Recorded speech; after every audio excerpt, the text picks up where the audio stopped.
Hi friends, this is Jaytech coming to you with a new deep dive look into the Ableton project for my track Dreamworld. It's the first of 3 tracks for my new EP out now on Anjunabeats.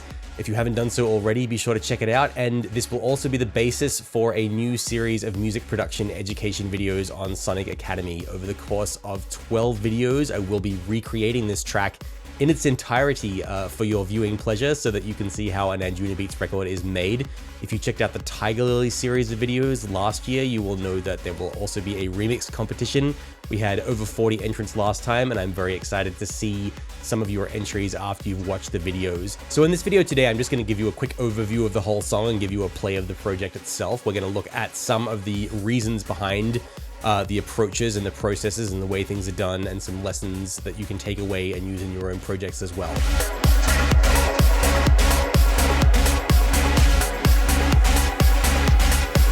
So this is the almost 100 track project for Dreamworld here in Ableton. I'm very happy with my studio computer for its hard work making this all come together without putting up too much of a fuss. I do love working in Ableton. I'm very excited to be using the new Ableton 11 beta, which at the time of recording this video is just about to go gold and come out. Ableton is my favorite sequencer for sure. It can do pretty much everything nowadays. It handles really well. Can't recommend it enough. So I'm going to give you a quick play of the project now. We'll have a listen to it. Here we go. This is Dreamworld.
So the first thing I want to talk about is writing the musical essence first, to sort of make the rest of the song grow out from that and use that as the foundation for your song. In this particular track, I actually underwent a few different revisions. I rewrote the music a few times, and I tried out a few different treatments before it sort of arrived at this trance song. And that actually cost me a bit of time. It actually made things take a bit longer than they otherwise would have. Which leads me to my first point of, if you can nail not only the musical essence of the track and the message of the track, but the hook of the track first, it's going to make the rest of the song so much easier. To have that sort of that crown jewel of your song, whether it's the lead vocal idea, whether it's, the chords that are going to really make the song work. If you can make those happen first, it's going to make for a lot less headaches further down the road. So here we have, this group is called Break Pad, but if I were to, be more specific about it, I'd probably call it something like the musical essence. It's created largely with the Arturia Pigments synthesizer.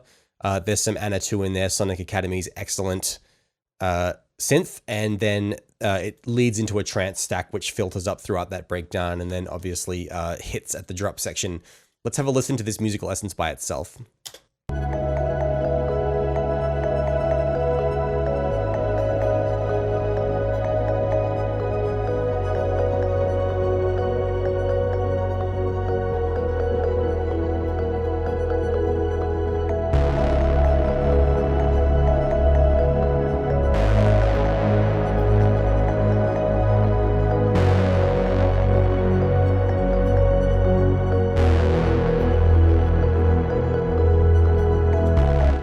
So we have some pads, some atmospheric bass layers, and a break bass line, as well as a mallet instrument starting to play the initial melody that will then become the main lead later in the song. So let's have a listen to some of these. Here's a swelling pad. This is from Pigments. We've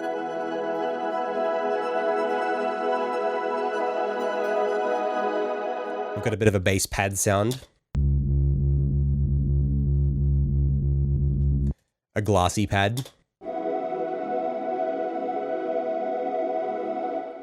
Using the Ace synthesizer. A lovely bass pad here.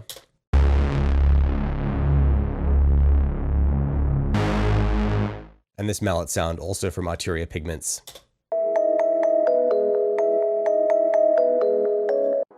Now, in this section, everything is kind of mixed together like watercolor paints. These sounds are designed to sort of mix together in a way that is a little bit blurry, and so not every sound is necessarily distinct and meant to be listened to by the listener, specifically noticed by the listener. And that is a choice that you make throughout the song, whether you're going to have everything mixed together or if you're going to have parts distinct. Something that I employ a lot in my own tracks and that I encourage other people to do all the time is layering. A lot of the time, if you're trying to sort of flesh out your arrangement and make a bigger sound stage and a grander sound space, it's usually because you need a few more layers here and there. Obviously, it's very easy to overdo it by accidentally having too many things happening at the same time. So I usually tell people, when you stack sounds on top of each other, you want things to be layered in a way where every single element is doing one job, preferably one job. For example, if you have a trance stack, sometimes you want a noise layer, and sometimes you want a synth layer covering a certain part of the frequency spectrum. So really, if you're trying to stack things on top of each other's sounds, it's really about just like soloing them together, soloing two sounds together, and just checking if they're competing with each other for the listener's attention or if they're sitting side by side. And then just sort of having a think about what dimensions can I bring to this? Do I need to bring some noise to this sound? Do I need to bring a sense of space? Do I need a mono synth to go with all of these wide layers that I've got? It's always bringing a sense of something with your layers. With this trance stack, I tried out a few different approaches and ended up really just using a couple of them. So let's have a listen here.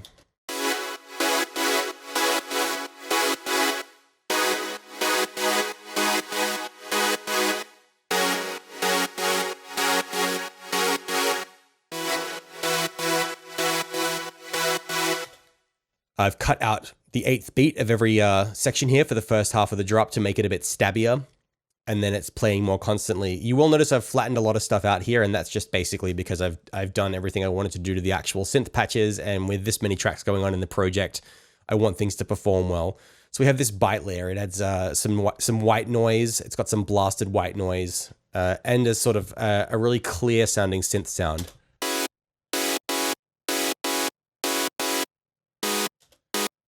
A layer of juiciness. And then a trance synth, a layer of trance, which does most of the heavy lifting. So in all of my tracks, I'm usually thinking about, you know, what job does this one sound have? Is it doing it well enough? Does it need help? And if it needs help, like what is the dimension that needs to be brought to it and what can give that dimension? One of the first videos in the series for Sonic Academy will be talking about the kick and bass combo, very important in a rave song where people are coming to the song not only for its musical message, but for that feeling of kick and bass on the dance floor and that groove that they can lock into and lose themselves in. And that's something that I try and sort of do as a package deal in my songs. That back and forth between kicks and basses is very important. It's very hard to actually choose the right kick for a song in a vacuum, in isolation. It's much easier to do it when you are combining it with your basses. So that's sort of a package that I put together all at once to form the foundation of the groove of the track. In Dreamworld, I have a single kick, which is always ideal, but sometimes you can have a subby kick and a top kick, and you can see that I've actually tried out some of these treatments and then decided not to go with them and just use a single kick that's punchy enough. I've got a dedicated sub bass layer and then a body of the bass. That's pretty typical for my stuff, and it's usually a matter of finding a few different layers that once again cover that sort of low sub bass end of the spectrum, which is usually a very simple sounding clean sub bass, all the way up to, you know, however high up the frequency spectrum you go. Some basses have a lot of mid range, a lot of treble, and so it's really about, you know, having those specific areas covered as well. I've got a bit of an electric guitar layer going on, which is just a synthesized electric guitar from Anna 2. Let's play all these together and hear how they sound.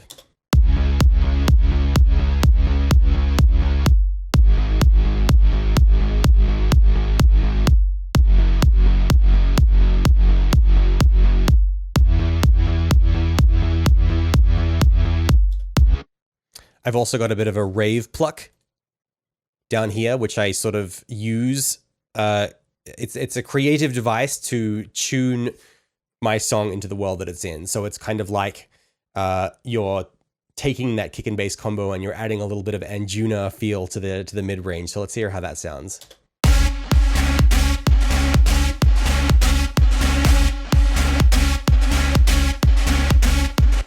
That's created with another pigment synth and a little edgy bass sound that to me sounds very Anjuna, adds a dimension of Anjuna.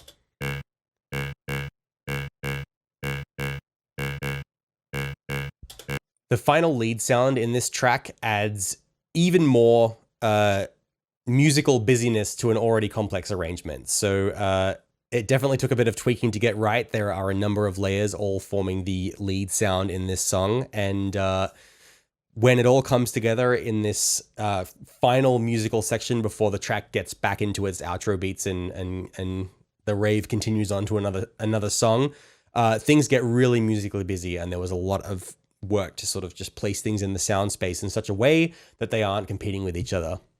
Let's have a listen to this lead layer again.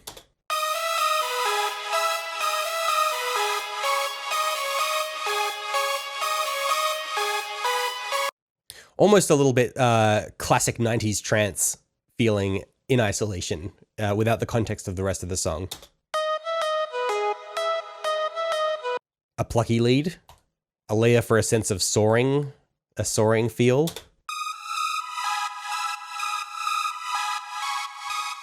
A stabby little piano. Some treble harmonics.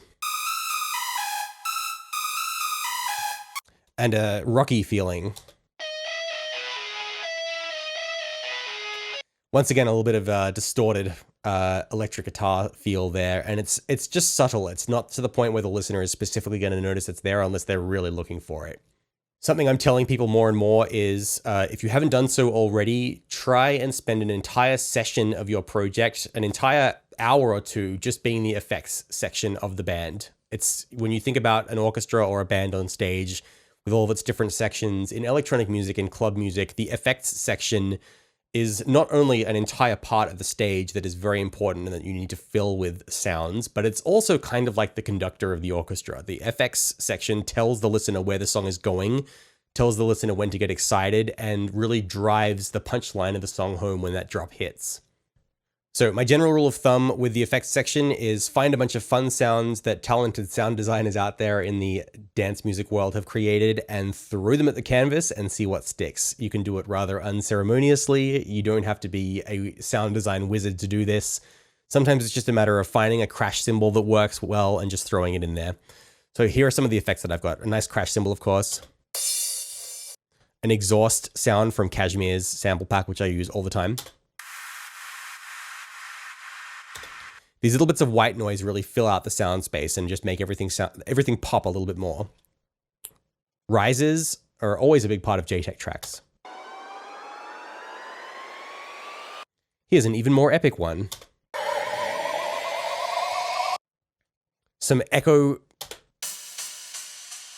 for the crash to make it just ring out a little bit. And a lot of these ideas for having these sounds in here are not actually really by design. It's more about finding some fun sounds and throwing them in the sound space and seeing what works. A little pluck riser here, which adds a bit of urgency to the earlier sections.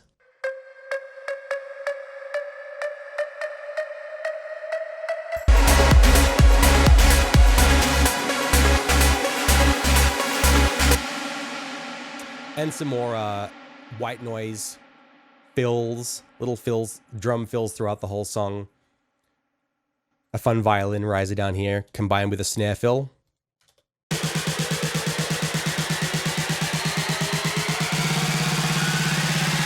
There's even a little crowd going wild in the background at the drop. So that is just a small peek into the inner workings of this project. As you can see, there's a lot going on. There's a lot to think about, a lot of lessons to be learned. And if you want to learn a whole bunch of those lessons in one easy package, definitely check out the course on Sonic Academy. It's 12 videos. We dive into the whole process of the song and how the whole thing is made, all the different things to think about, all the things to watch out for. I talk a little bit about the processing and how with this particular track there is not a great deal of processing on the individual sounds. Because every sound is just doing one little thing, and so it isn't as important. And you know, there's a good lesson there of, you know, there's no hard and fast rules to how much processing you should have in your song. You can have just enough for what the song needs, or you can go really hard with it and make it, you can lay it on really thick. So you know, I try to change it up for every project, and yeah, I had a lot of fun making this. I'm very excited to see what remixes you come up with. Something I did notice from the last remix competition, I think the remixes that almost made the cut, or like were almost, you know, in the top ones, but then sort of fell a bit short, was when they emulated the original track a little bit too much, especially in the breakdown. So don't be afraid to take some of these remix parts and really mangle them and turn it into something that is uniquely your own.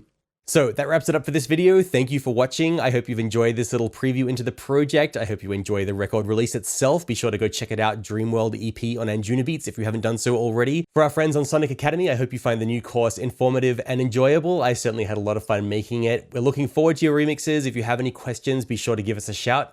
Thanks for watching.